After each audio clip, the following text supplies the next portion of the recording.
All right, today we are going to be looking at the place value strategy to solve addition problems. Of course, we know our place values are hundreds, tens, and ones. And we can use two different drawings or representations of these place values to solve our problems. The first most typical way to represent hundreds, tens, and ones are using a big square for our hundreds to represent our hundreds block, a line to represent our tens for a rod, and I do a filled in circle for ones. Some people will also do a tiny little square. So this is our typical representation, ones, tens, hundreds, but we also are going to look at something called place value discs, which is pretty simple. Our hundreds place value is 100, and we put it in a disc. Same for tens with a 10, and ones with a 1. Using place value discs as an actual manipulative, so creating discs with paper or foam or anything and putting the value of 100, 10, and 1 on them is a very useful strategy to use when you're just beginning to use the place value strategy to solve addition problems. But from there, here's our representations, and I'm going to use these charts to show you how you would represent a specific number using those drawings. So of course, in our chart here, we have our hundreds to the left, tens in the middle, and ones in the right. I will use the number 457 as my example. I'm going to use the kind of typical representation of hundreds, tens, and ones on this chart to show you the number 457. So if I look at my place value here, I have 4 in the hundreds place. So I will draw 4 boxes in my hundreds column. I have a 5 in the tens place. So I will draw 5 rods in the tens column. And then I have a 7 in the ones place, so I will draw my 7 dots in my ones column. And that's how you would represent 457 using the typical representation of hundreds, tens, and ones in our chart. And in this one, I'm going to use our discs. So again, hundreds on the left, tens in the middle, ones on the right. 457, I have a 4 in the hundreds place.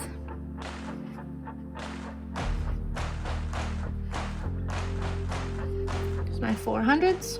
I have a 5 in the tens place.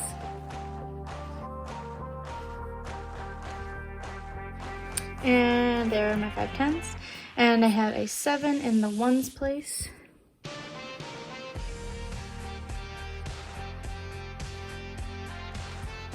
And my 7 ones. I personally prefer this way. These discs are a little bit time consuming to draw, and especially when kids are drawing them, they can take up a lot of room on a piece of paper or in your chart. So personally, I prefer this method. And for our example down here, this is the representation that I am going to use. So in our example problem, we have 216 plus 192. So to set that up, I'm going to go ahead and start with my chart. My place value chart with, again, hundreds on the left, tens in the middle, ones on the right. And because I am adding 2 numbers together, I'm going to also draw a little line in the middle to kind of separate my chart into 2 parts. To make my representation, I'm just going to bring my first number right here into the top. So I have a 2 in the hundreds place, a 1 in the tens place, and a 6 in the ones place. Pretty straightforward, just like what we did up here. And then down here, I'm going to do the same thing. with my second number. I have a 1 in the hundreds place, a 9 in the tens place, 2, 3, 4, 5, 6, 7, 8, 9, and a 2 in the ones place. From here, it's pretty straightforward. You just need to count up your dots, your rods, and your boxes and write the values down here. So we always go from right to left when we are doing math problems. So in my ones place, I have 1, 2, 3, 4, 5, 6, 7, 8 ones. So I'm just gonna bring that down there.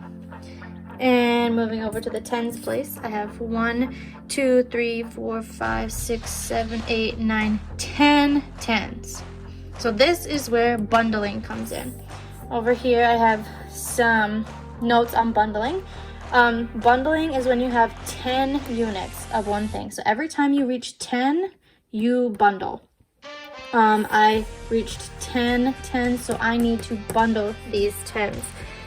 To represent that in showing our work, you're just gonna draw a circle or whatever. That's definitely not a circle, but a shape around those, showing that they are all put together.